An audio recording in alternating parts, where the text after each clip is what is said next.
মুফতি হান্নানের জবানবন্দি প্রত্যাহারের আবেদনই প্রমাণ করে তারেক রহমান সহ বিএনপি নেতারা ২১শে আগস্ট গ্রেনেড হামলায় জড়িত নয়। আজ এক সংবাদ সম্মেলনে বিএনপির ভারপ্রাপ্ত মহাসচিব মির্জা ফখরুল ইসলাম আলমগীর একথা বলেছেন। অন্যদিকে যারা গণতন্ত্রকে এগিয়ে নিয়ে যেতে চায় তাদেরকে রুখতে সরকার গভীর ষড়যন্ত্র করছে বলেও মন্তব্য করেছেন তিনি। রিপোর্ট করছেন জাহিদা রহমান। ২১শে আগস্ট গ্রেনেড হামলা মামলার প্রধান আসামি মুফতি হান্নান মঙ্গলবার তার আগের দেয়া জবানবন্দি প্রত্যাহারের আবেদন করেছেন। দ্রুত বিচার ট্রাইব্যুনালের কাছে লিখিত আবেদনে মুফতি হান্নান অভিযোগ করেছেন ৪১০ দিন রিমান্ডে নিয়ে অমানবিক নির্যাতন করে তারেক রহমান সহ বিএনপি নেতাদের নাম বলিয়ে নিয়েছে র্যাব। দুপুরে বিএনপি চেয়ারপারসনের গুলশান কার্যালয়ে আয়োজিত এক সংবাদ সম্মেলনে মির্জা ফখরুল বলেন, এই ঘটনায় সন্দেহাতীতভাবে প্রমাণ হয়েছে হেয় করার জন্যই সরকার বিএনপি নেতাদের এই মামলায় জড়িয়েছে।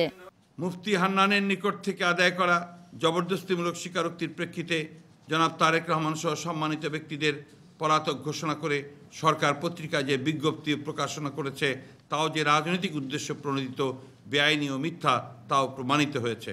আমাদের আশঙ্কা এর পরে সরকার আরও ক্ষিপ্ত হয়ে আরও ষড়যন্ত্র শুরু করবেন এবং মুফতি হান্নানের উপর অত্যাচারের মাত্রা তারা বাড়িয়েও দিতে পারেন এবং এই আবেদন প্রত্যাহারের অপচেষ্টাও চালাতে পারেন। অন্যদিকে বিকেলে জাসাসের ১৯তম প্রতিষ্ঠা বার্ষিকী উপলক্ষে আলোচনা সভায় ফখরুল আরও বলেন, দেশের গণতন্ত্র এখন বিপন্ন, তাই দেশের মানুষ ক্রান্তিকাল অতিক্রম করছে। কি গভীর ষড়যন্ত্র শুরু হয়েছে। যারা এই দেশের মাটিকে ভালোবাসে, যারা এই দেশের স্বাধীনতা সার্বভৌমত্বের পতাকাকে ঊর্ধ্বে তুলে ধরে যারা গণতন্ত্রকে সামনে নিয়ে যেতে চায়, তাদেরকে আজকে রাজনীতি থেকে দূরে সরিয়ে রেখে ওই যারা নত জানু পররাষ্ট্র নীতি নিয়ে দেশকে পরনির্ভরশীল করে রাখতে চায় তাদেরকে সামনে আনতে চায়।